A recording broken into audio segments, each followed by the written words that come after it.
theo pakhat na le pahnih na chui zau na ziak tu Reverend Doctor Ronald Than lian di hele khabu hi voi tam YouTube channel a ko upload ve thina makdeu mai hian loklo em mai hian ka channel hi a chele thina tun tum hi ka voi li be na tu ani to a tun tuma ero hi chuan pathian ren chan chungin kepen kan tum do na kan hlo tring to ngei po ko dei sein ring klat ani hele khabu hi kum sang ho chukua samsari okas niruk vela aziak zo kha ania kalim yo tan in atanga Reverend Dr. Ronald Than lian hian azia ania athu emaila ami zo tong te hi chiar har sha to khop maya amaro chu achung hi atha in belchian dolin ka hria keini zofa Christian te tana hian thil nem nan ha na tu Christian nun konga le pathian thu lama kan hoi zau ha na tele tharau lama hlong na kan chan na ani thei hi ka be sei tata chu wangin tun tuma po hian kanun beinon le don ani pathian rem chanin thuma sa ke zong han le lok patwa tunai khobel hi ka thil thina ka phak to te hian boina ra phak tak tak mai khobel kil tin hun tin tang deuh thaw hian a chuak ni tin deuh thaw to ania ma se he mi chung ko hian kan nun dan khung hi ha kan tum chuang loka pathian tana rong bol na awanga bona ni lokin kan ei in zon na le khobela kan in check arbom theina tur hian sum zon na lama kan pui ma kan in khom man mang lowa kan in khom ve te la si kan thil thati demonstrate tar lam na na le kan thil thati te hi midang te muata na amoni kan ti thin ni hi ka ti thina te chuan buina chhum pui jingmu noya po lalpa lam hnai tu na thin lung re kan put lo amoni ka ti thina chu wangin ka te khin dar chu Titanic long chu kan hriat theu angin pil thei lo tur angai ania ma se vol tang lian pui mai asu tak maya along captain te chon buai ma eng ti ka nge kan long hi tu fin red monga thenang ti an ngai to lain pin dan chung rul lama mi pui tam tak luk suang ve te ro chuan chu chon shalwa zain vor him takin tu fin red mong an thang ta dia ang bai khan pathian khoi na hi sa chuak zo le pin mual kan liam zo hi mai a lo om ta mangai ka ti ya chu tun lai ka thin lunga lo lang ve thin chu ani aziak tu thumasa lunga thalokang Timothy na te po pol le khathon pakhat na chui zau na bu chu voin ka sine rok ni nga ni zendar sompong le mini sompanga limyo please tan ina tangin pathian tharau ton puina le hruina wangin siam zo alo ni le ta te hi tan ina tanga chui zau na bu siam zo som le pasari na ani pastor le lulpa rong bo tu jong sang te ta na hele kathon hi se ta poi mo le Timothy ne na polan thil a hriat tir te hi ke ni tan po zum nge ta na kan mo le tha ani ti hrangin kan zir theu adu om le ani he chui zau na bu hi pa le kharau thiang hin ka thla na a chial tu le mang tu zong te nalpa thara win mal som in vu theu se dar som patni le min som thum le pasari PM ogasne ruk sanga ja puha som sari thave Kalimio police station Ronald lo than na ko hruai Timothy thon khat na le tita le Timothy thon hi ma te pa som hen le thon an ti deu bi khera rom lung ina pola ta hasak a chhuat nu di samuk panga tanga ru ria chunga zia kani tin heng le khathon atang hian pola hun top lam chan chin kan zer theya tuna chuan pola chuputar lo ni ve ta no sik zirtina le zuraidar zirtina lo thong lian chho zel a fu chuan chuan ko san ho a vei atina ma angai tu ma di Poland Timothy le ti ta pathian thu su tu pahnih te chu a ring tok le an ma nia vei sei lian tak nein an hmena thu cha top le khathon chu a thon ve ani ti ta le Timothy te chu Krista chan chen thu su tu ro pui le fing tak met tak an ni ve to a Poland FSC ato tumin Timothy hmena ko san ho en ko na rong bol na chu a peketa hele kha hi Poland athon lai hian Pola chu Macedonia ma oma chuta tangchen FSC ko san ho en pol na akuta kol tira om chu rin om takachel zui zel turun edi samruk panga tanga ruka khana ni mai theya Timothy chu Pola chuan hele khathon hi athon ta ni zil na emo fui na thu than thu mai na ka te people in kha chon dan soi top le thei lo zirtina dik lo tak tak zudai zirtina le no chik zirtina la ka fim pur purin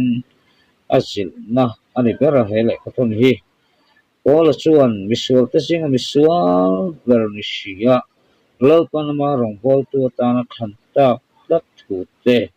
hele khathon hian azek telni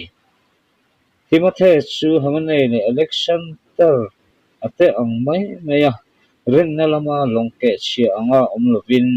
ama a beise na le mo na lian tak kolti rom chu puiting nei turin adu ani Timothy chu sarkar ho tu sang thanga en kol na na pek ania ti chuan khamwang tak le in ram taka pathian ngai sak na kunga an khosak thei na mi zong tan na pe tu iso Krista awangin pathian le mi zong song chu in rem turin adu puya palai pakhat chau pathian le mihring in kar a oma ama chu mihring iso Krista chu ani thu te aziak tela chu mi zong song hriat tir turin Timothy chu a phu ta mei chia te chu mani in chei na om to kha in chein nong chang mo ta ka rong bol tu an mi tu ro ni ti te hele khathona hian atar langa Pola chuan bishop elder le deacon upa rong bol dan tu that takin azam fel yama ko san shwe tu te chu na ro pui tak le pui mo tak von tu te an ne wangin pathian thuru ko san in ha na chu iso Krista lung phum chunga chau omani ti thu tak te po chiang takin hele thana hian asep tilin asiak tel ani Timothy chu iso Krista rongpol tu that tak ani theinan at tak sa sistel na lam ngai poi mo em pol saturin a fuya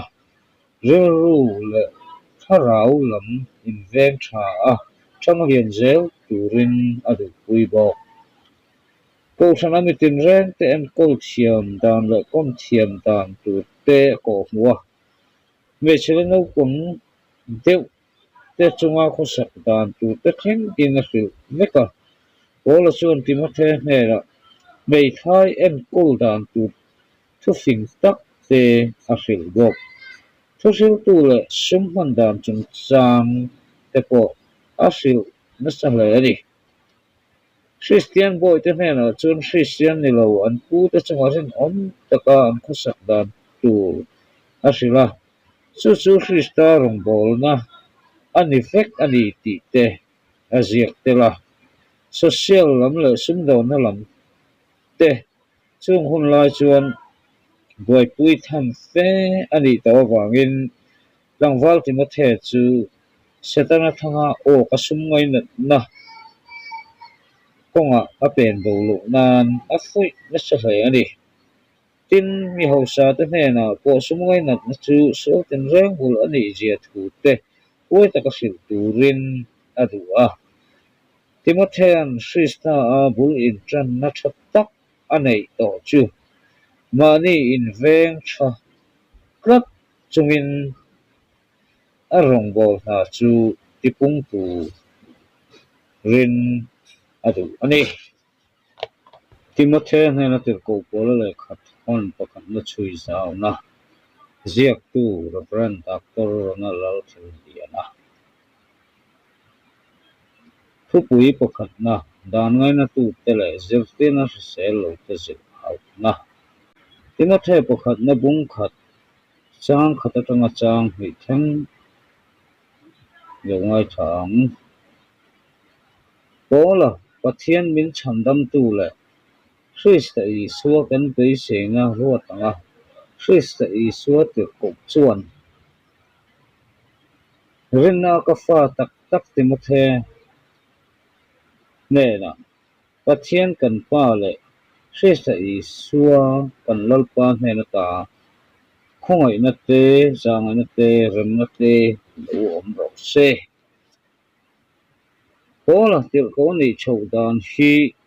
te na zong han soi lok ila pola su kan fiat theu angin ko san triak ti ra do na se ma Jerusalem na che ve la Christian om ho te chu a me pa pu pang in a fu ta te chuan chu mai chu du tok talopin wi thiam lo ber hne na kala permit avala a te chuan Damaska lam apan lain Damaska ta ya chuan lalpa i suan en anin tonga anin tonna chuan ola chu enga chhun thu ani ti kha lo thama sapot ila chuta chuan pui thiam ti meila anania hne na lalpan ola chu arong bol tu ta na bel ro ta ni sia te ama awangana sat takala tor thu te silin anania po khan ring hel nge nge ni kha chumi ani awang chuan mola hian tir ko ani dan hi ale khasia ka hian asiak tel te siak mai ani achan chu tir ko ani dan hi sunglama tanga pek direct taka pek ani awangin soisel le nial du tu te chuan tir ko te singa mi poni lova tir ko te ruat poni ve heklo chu wangin thu po hi zom ta kan lo anti thin awangin ale khathona pianga hian tir ko ani dan chan chin hi soi na sa deu zel ta ani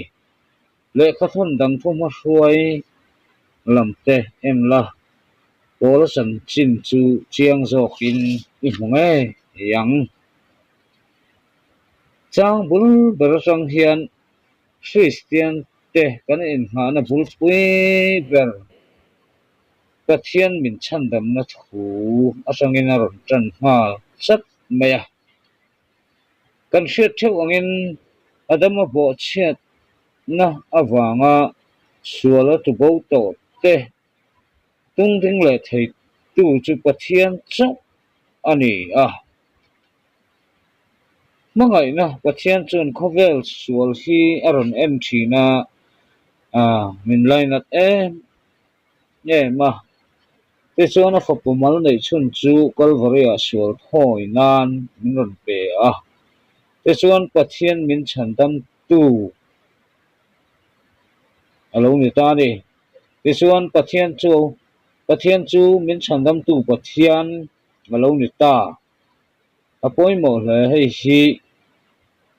bungli chang som lama chuan mi zong song chandam tu tin azia kani zona bung thom chang som paruka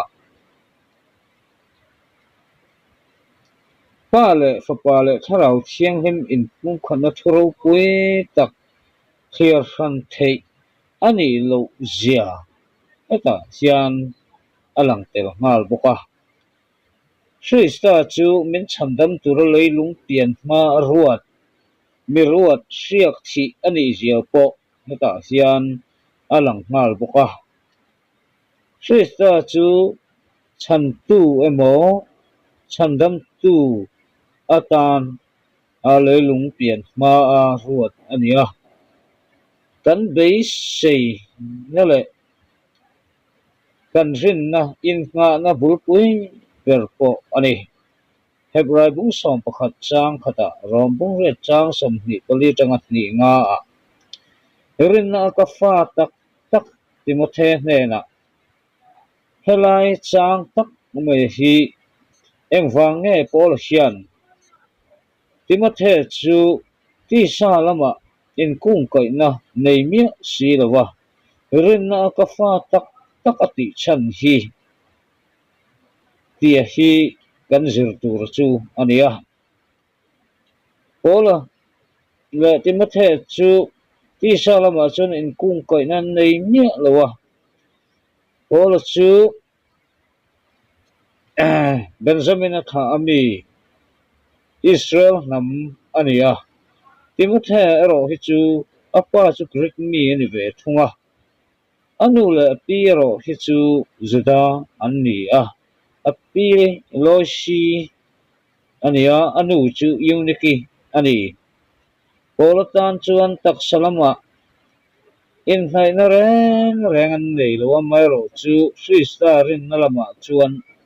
la sale iconian khua unau om te khan Paul le Timothy chu an lo fak le to thin ti tir ko ta thil ti bung som poruk chang hia kan hua api le anu tanga rin na chu achar chuaka Timothy chuan rin na tak tak chu no pan te ta changa alo nei to dai awangin ani arin oma Paul hian rin na ka fa tak tak Timothy ati kher hi rin na hun khata kan chen tuite rin na kan fa te kan ti thin ang hi ani Timothy chu Paul nen la cha a anin ton masak ber chuma changin Paul hung kha sui ngal ta chara rom lung in khang in anin zui lu ani hebrai bung som thum chang som ni le pathuma Timothy chuan no pang tak ani lai changin FSC ko fan hi alo an kol dai to a ti tian soidan phei chuan FSC ko fan bishop antihial ani Timothy pakhat na bungli chang som patia kan la puang polami du zong le ran zong tak mai ani a tir ko ta thil ti bung som paruk chang khat som pasari chang lia le khathon pahni lai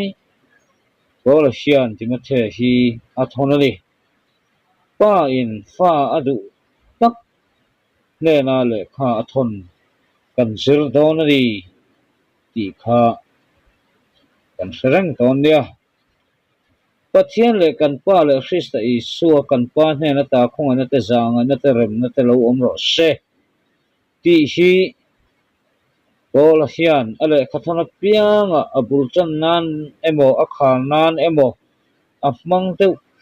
nge thina pa le fa pa ne na ta khongai na zangai na le rem na hi athil